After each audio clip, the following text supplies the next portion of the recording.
Electricast. Welcome to Her Extraordinary Life by Design, where we celebrate women who are shaping their lives one extraordinary day at a time. I'm your host, Leslie Gaudette, self-care coach for women who are ready to make self-care a priority to support them in life and business. Every week, I'll be speaking with inspiring women from various walks of life who will share their personal journeys and will discover how they have fearlessly carved their own paths as business owners, passionately pursuing their dreams and creating a meaningful impact on their communities. So let's get started. Hello and welcome to Her Extraordinary Life by Design podcast. I'm your host, Leslie, and just want to say thank you so much for tuning in today. You're in for a real treat because I have a very special guest that I want to share with you. Today, we're talking with Karena Calhoun. Karena is a wife, mom, podcast host, and a go-to life and business strategist for online service-based introverts. She's all about helping her clients grow their businesses and reach financial freedom while staying true to themselves. Karena's own journey started when she left her corporate job in 2019. The first 6 months were tough with zero earnings, but by 2021, she was smashing her financial goals. Working with different coaches, she realized there was a big missing piece in the coaching world, and that's when she pivoted to focus on business strategies for introverts, a path she hadn't planned but felt right. Karena has a knack for cutting through the online noise with a straightforward strategy that helps introverts attract clients without losing their authentic selves. Her training is all about getting straight to the point and seeing real results fast. I am really happy to bring Karena to the podcast today, so let's get started. Welcome, Karena. Thank you so much for carving out time to be on the show today. Thank you, Leslie. I really appreciate you having me here today. Yes, well, I am equally excited to have you here because you're just such an amazing person. But before you truly are. And I am so incredibly grateful that we've met. And it's really only been a recent connection, but I am really happy that we've met. Absolutely. I am super thrilled and really honored to be connected to you. I love everything that I see you doing. So it's an honor, really and truly. Oh, thank you. Well, before we get started, I like my guests to share a little bit more on the personal side of their story. So tell us a little bit more about Karena, the woman, the personal side of you. Who are you? And then we'll talk more about what you do. Oh man, who am I? I am the oldest of three. I'm the only girl. I'm a Gen Xer. I say the older model Gen Xer. I am originally from North Carolina, currently living in Richmond, Virginia with my best friend, my husband. We've been married since 2012. And between the two of us in previous relationships, we have three girls, the oldest being 26, who's living in North Carolina, and then a 23-year-old and an 18-year-old. And so I am a avid introvert. I am an introvert's advocate, been an introvert all my life. I tell folks I'm not an ambivert. I'm not both. I am 100% an introvert. So that's a little bit about me. Yeah, well, thank you so much for sharing that about yourself. I truly appreciate learning more about you. So now let's talk about what you do. You found there was a missing piece in the coaching world when it came to working with introverts. Could you explain more about what that gap was and why you felt drawn to fill it? Yeah, absolutely. Thank you for that question, Leslie. Really good question. So during my, I would say, journey of entrepreneurship, I hired, and sometimes I'm not really ashamed to say this, I'll just be transparent. I hired so many coaches. I have spent upwards of $20,000 in coaching, group coaching, one-to-one coaching. That doesn't include individual courses, done for you courses. That does not include consultants that I've hired. I've hired multiple consultants. I've hired so many people. And this is not an indictment against them individually. It's just that I saw a gap in what they were promising and what I received. And I believe a lot of that had to do with the fact that there were some specific missing pieces, but for the most part, there were no strategies geared towards someone like myself who I don't like or did not like networking. I do now. I love it now because I have real strategies. But I didn't know how to connect with people in the business world. There's lots of talk where people say being an introvert, specifically in the business world, is a disadvantage. And I disagree with that.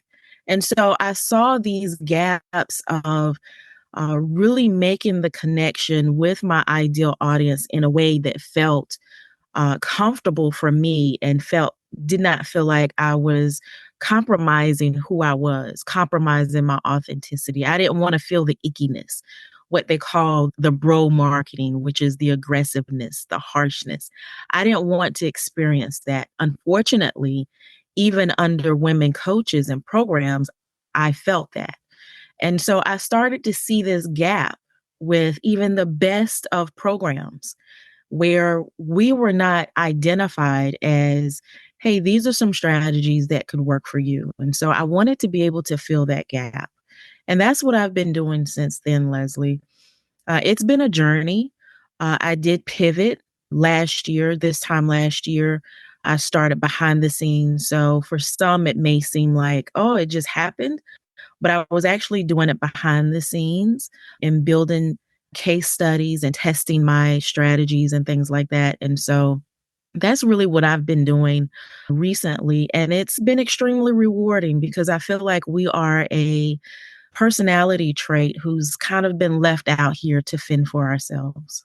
Yeah, I love that you said that looking at the gap and in the industry. And again, it's not because someone's coaching program wasn't good. It was just that it was missing that component to really help those, that group of people who find it more challenging maybe to be in those open settings where it's like those networking communities where it's all about going up to people and talking to them and getting to know them and finding out what they do. And if you're someone who finds that maybe a little bit challenging, it's like, how do you support someone to do that, to be able to feel confident to go out there to do that? Because again, a lot of the time you feel more confident or comfortable being in your own space and being more of a listener. I think, from what I understand and through research, is that someone who exhibits more of the introverted tendencies is someone who's listening more, which means that someone who's extroverted might not be using their 2 ears that they're given for that purpose to learn about other people as deeply as someone who is actually feeling more confident listening first before they give any insight or voice any opinion, which is leading me to my next question with you. Walk us through what a typical coaching engagement looks like with one of your clients and what strategies and tactics you use to help them grow their business. Yeah, absolutely. So, really, when we get started, I look at what they've already been doing. And a lot of times, what happens is my clients come to me because they're not able to really land the sales. We kind of reverse engineer it. You're looking at, well, how many sales are you getting? You're probably not happy with the sales that you have. You may have low to no sales. You may be in that feast or famine cycle. So, we look at that. Then we backtrack and we look at, well, what type of clients are you really targeting? How are you targeting your clients? What kind of client attraction are you generating? And that's normally where the gap comes in. And so we try to look at different strategies and techniques to really lean into you identifying who your ideal client is, really getting that messaging together, and then connecting with them. And then once we figure that out, that normally allows you to really lean into creating the sales system that you want, the visibility. And I tell people, Leslie, visibility is not necessarily what most people think. It's not shouting loud. I posted recently where I'd seen coaches have been told to go live for 100 days, and that's how they're going to get clients. And I'm just like mortified.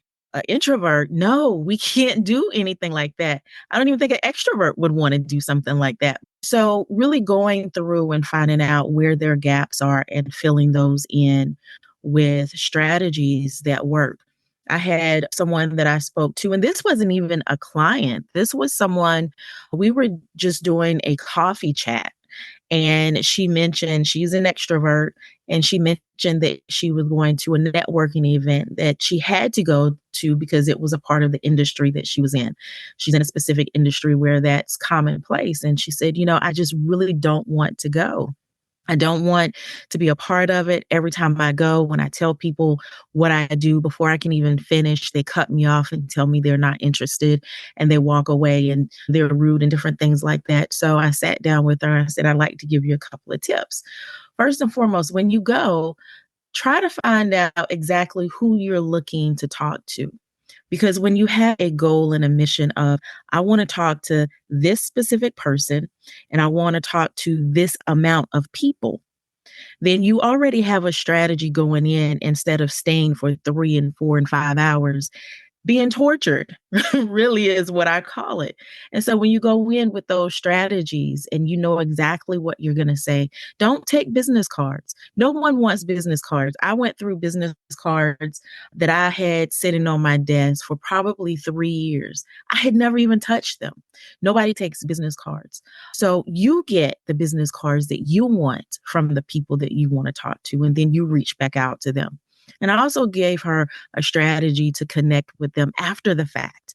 And so she called me from the event, leaving the event in her vehicle, saying, Karena, oh my God, I talked to, and I don't even remember the amount of people she talked to, but she got the amount of connection calls that she wanted or connections that she wanted and opportunities to speak at other events.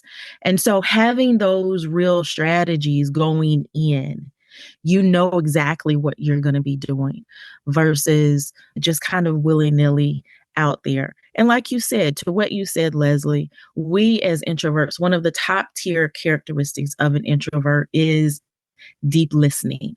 We are deep listeners. We listen, we pay attention to detail. Not to say that extroverts cannot, because anybody can be trained to do that. But as an introvert, that's our nature. And so I teach my clients to really hone in on that. That's an advantage. I talked about initially, people say that being an introvert in the business world is a disadvantage. Well, there's things about us that we actually can use to our advantage. Being an introvert, being a deep listener, that helps us to connect to our ideal client in a better way because we're able to really hone in on what is it that they need and how can I supply that solution for them. Going into sales calls, our sales calls can be completely different because we're deep listeners. It's not a sales call where we're salesy and we're pushing something on someone, but because we've gone through the deep listening, we can actually activate that through the sales call. I've been on sales calls where people have said, I've been waiting. I've been waiting to talk to you. I've been waiting to sign up. I've been on another sales call where we go through everything and she said, okay, I'm just waiting for you to give me the amount so I can go ahead and sign up. Because as an introvert, as a deep listener, we don't have to go through all of this other aggressiveness. We don't have to go through the compromising who we are. We don't have to go through the ickiness. So those are a couple of things that I like to share with my clients. And of course, there's some other deep things that we get into that folks would have to reach out to me to find out what they are, but absolutely 100% strategies that work for us.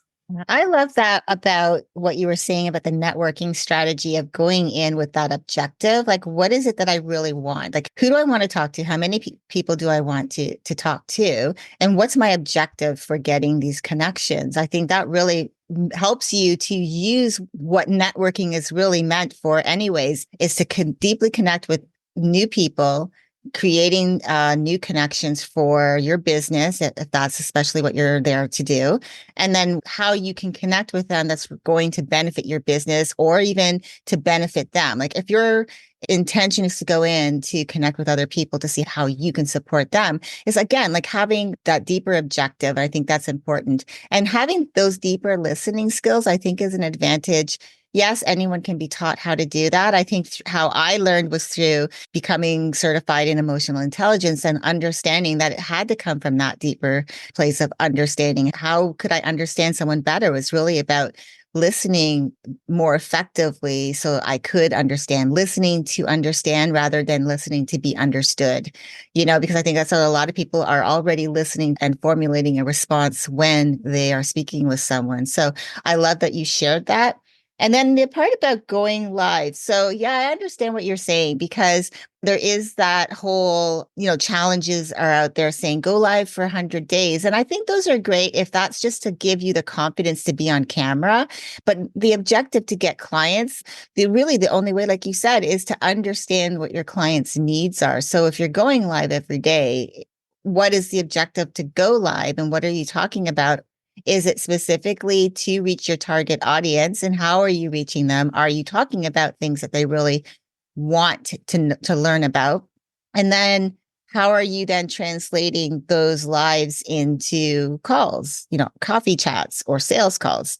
There's all of that. The reason why I love going live so much is that someone did challenge me to go live for 30 days. It was a social media coach a few years ago, and that gave me the confidence to go live.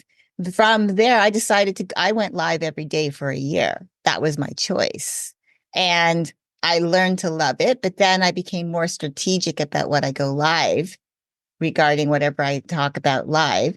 And there's a whole strategy behind that. And I don't go live every day. It's just finding what works. So I love that you brought that up because it's going live just for the sake of going live for 100 days. There has to be a reason behind it. And again, the objective can't just be to get clients because unless you have a strategy, you have clarity around what your messaging is, who you're talking to, like there's all of that extra stuff that you still need to know. So I love that you talked about that. So now, as a woman of color, have you faced any unique challenges in establishing yourself as a business coach, and how have you navigated those challenges? So, as far as any challenges that I faced, I honestly, I cannot say that I have faced any as a Black woman. Coming into business in 2019, 2020, around that time, we were already at that point really beginning to see women of other colors, races, colors, however you want to categorize it, really beginning to embrace women of color. So I find that I haven't myself found anything I would say per se negative. I have found an open arm embrace from pretty much everyone that I have come into contact with, which is absolutely phenomenal because I love women, period. I love to inspire and to be inspired. And so to have that be really a part of my journey, I think is absolutely wonderful, especially at my age. Being over 50, we do have the potential to see some negativity or to see some things that don't quite, add up. But I can say that I've had a really great journey in that regard. I think that's wonderful to hear. So let's talk about introverted women who are looking to start a business. What advice do you have for putting themselves out there authentically online to attract clients? Well, the first thing I would say is to really understand and identify their ideal audience. I do come into contact with a lot of women who initially I was guilty of this. So this is not an indictment against anyone. This is a no judgment zone, but I will say that creating the products, creating the services and then putting it out there is a no-no, because what you're doing is you're putting the cart before the horse. And so really identifying, really leaning in very, very deeply into who your ideal audience is so vital to the success of your business. Sometimes I feel like we set ourselves up unknowingly for the feelings of failure and self-doubt and low self-esteem when it comes to business because we do it in an order that does not work. It's been proven that it does not work, but we just don't know that because we think, well, they've always said, whoever they is, they've always said, if you build it, they will come. Well, that's not the case. It's not the case at all. And so, and it's kind of like when you were talking about having the strategy behind the 100 days. of going live. If you have a strategy behind it, that's great. That's wonderful. But if you don't, then I'll give you an example. If right now today you decide you want to start a business and say you want to use your social media platforms for your launching pad. You've got your family, you've got your former coworkers, you've got your besties, you've got all of these folks that you've known all of these years as your audience. And then you go live or you post or you do reels or you do stories and you begin to post your business. What is inevitable is that you're going to get frustrated and feel like no one is supporting you. That's because your audience is not, you haven't built your audience out. And so that's what I tell people, really knowing who your audience is and making sure they're the ones that are listening. And so that's going to be that big piece of advice. That's what's going to move the needle for you, really knowing your ideal audience. Yeah, and not being afraid to ask. I think that's where people get impatient. They think, oh, I see all these people out there that have these amazing businesses. Again, you mentioned earlier when we were talking about how it might have seemed that you were instantaneously successful in what you were doing, but you were building. There's all the background things that you were doing, creating the testimonials through using your process to see what was working, what wasn't, tweaking, making things more in alignment with what your prospective clients were needing, were looking for. There's all of that. And I think what happens is people see other people out there doing something that they truly feel they're drawn to as well. But they're, again, like you said, they're not vetting their process to see, is this even going to work? Is this even anyone really want it? The second part to that too is what I've noticed, there are a lot of coaching programs out there being created for people to become a coach. And what if it wasn't really in your calling to be a coach? Maybe that isn't even something you wanted to do, but you decide, well, this came to me, so why don't I explore it? And there's nothing wrong with exploring it, but if you don't really have anything that you can help someone with that they want to be helped with, then like you were saying, you're going to go out there putting something out into the world, building something, creating it, putting in a lot of hours, man hours. And I can say from experience, I've done this, and nobody wants what you've created because you didn't ask them if this was a real need for them or a want for them. Because what they want may not necessarily be what they need, but you need to be able to recognize that they don't know that, especially if you're going to be working with someone who needs something from you, but they're looking for something else. For example, they want to lose 50 pounds as an example. But instead of they're looking for, if you come across saying, oh, this is like lose 50 pounds in 30 days. There's no real incentive other than to lose 50 pounds in 30 days. And we know that it can be very frustrating when you go through the whole trying to eat healthy, exercise and all of that can be really challenging. If it's more in saying like, oh, let's change your life, like making it a lifestyle, what could really make them feel connected to it emotionally? Like maybe they have, as an example, you have that reunion coming up, or you're going on that amazing vacation with your husband or your wife, if it's a man, and it's vice versa. And for your 30th wedding anniversary, and you're going somewhere special that you've always wanted to go. And you just want to be healthy so that you can keep up and do all the activities that you want to do. And you're bringing that emotional idea into it. That you have to find that draw. Like, how can it emotionally attach to what you're offering without it just being like, do this to get that? Because there's going to be the frustrations and people are going to be doubtful, like how you're saying this, but how? And if you're only telling me do X, Y, Z, there's no emotional attachment. And I think you understand that based on how you work with your clients. And I just know from knowing you, from the things that you do, that you really do come from that heart center. Like, how can I really help you have that business you want, but have that, getting your ideal client, getting in front of your ideal audience. Who is that person? why is that person important to you? Like really going deeper, using your skill set of deep listening to really hone in on that is going to be really, I think, where you're going to understand that emotional piece, right? Absolutely, 100%. You hit the nail on the head. Having those deep conversations is really what's going to allow you to know and understand. We can't forego those conversations. We can Google all day long. We can chat GPT all day long. We can Bard. We can do all of that stuff all day long. But until we actually get in front of a human and multiple humans and really understand what they're saying, that's the only way we're going to be able to generate that interest and know exactly how and what we need to be able to provide for them.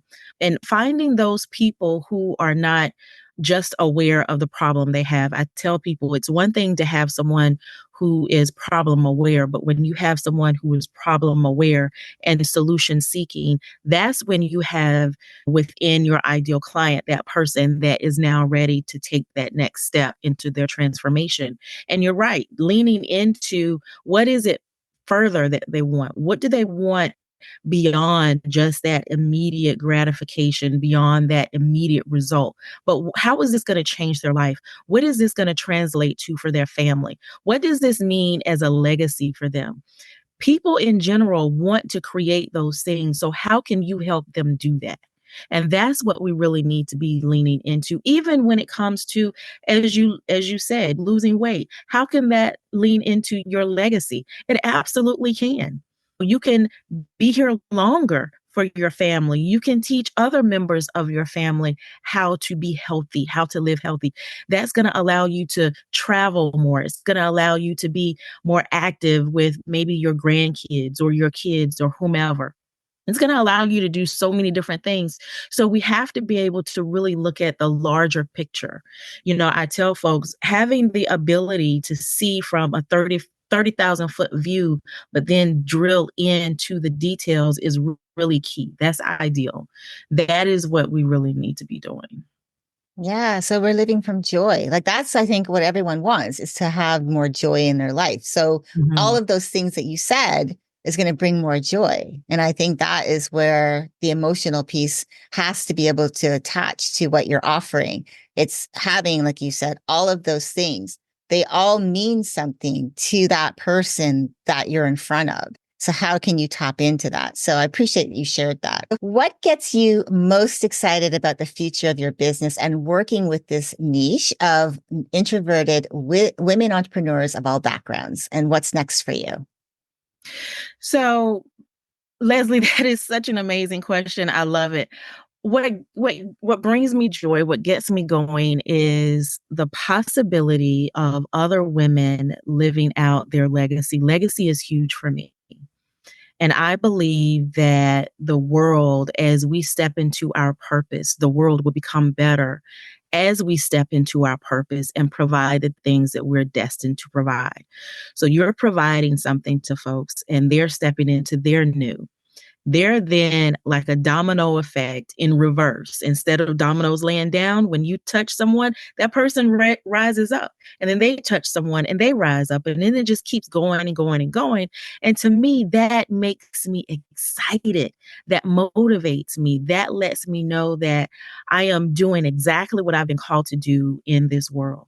And so that's how I see it. That's what I see, the impact that I see in my business. That's what makes me smile. And then what's next for me for 2024, I am really going out on faith in a very deep way. I've got some really large goals. I've got some very detailed goals coming up soon. I've got a visibility and sales challenge that I'm inviting all introverts to. If you're an extrovert, you're welcome to come as well. We're not keeping secrets. But if you're an introvert, you're an online service based woman, and you want to be able to increase your sales, you want to be able to have those visibility strategies that can help you get in front of your ideal audience in a very authentic way, then I invite you to join us. We are having them periodically. So touch base with me and we can definitely get you registered and set up for it. Yeah. Oh, I love that. Thank you so much, Karina. I am so grateful you joined us today and shared your inspirational journey of empowering introverted women entrepreneurs. I know firsthand that through your coaching and community, you are making an immense difference by helping women grow their businesses authentically. I hope our listeners are feeling motivated by your advice to embrace their challenges into growth opportunities. But after hearing your story, because your ability to pivot your business to serve an underserved niche is incredible. So I really am so excited that you came on today. And again, I'll make sure that I will put your contact information with the show notes so that if anyone wants to connect with you further, also to learn about the challenges that you have coming up to really support them, helping them to have more joy in their life. I'll make sure that the show notes have your contact information and they can get in touch with you directly. So again, thank you so much for spending time with me today. Thank you so very much for inviting me, Leslie. And to our listeners, thank you for tuning in to this episode as we continue in our Women of Color series. I hope Karina's message inspires your continued self-discovery and purpose as you build your dreams. Until next time, keep dreaming, keep believing, and keep designing your extraordinary life one day at a time. Thank you for joining me on Her Extraordinary Life by Design. I hope you've been inspired and empowered by the incredible stories shared on this show.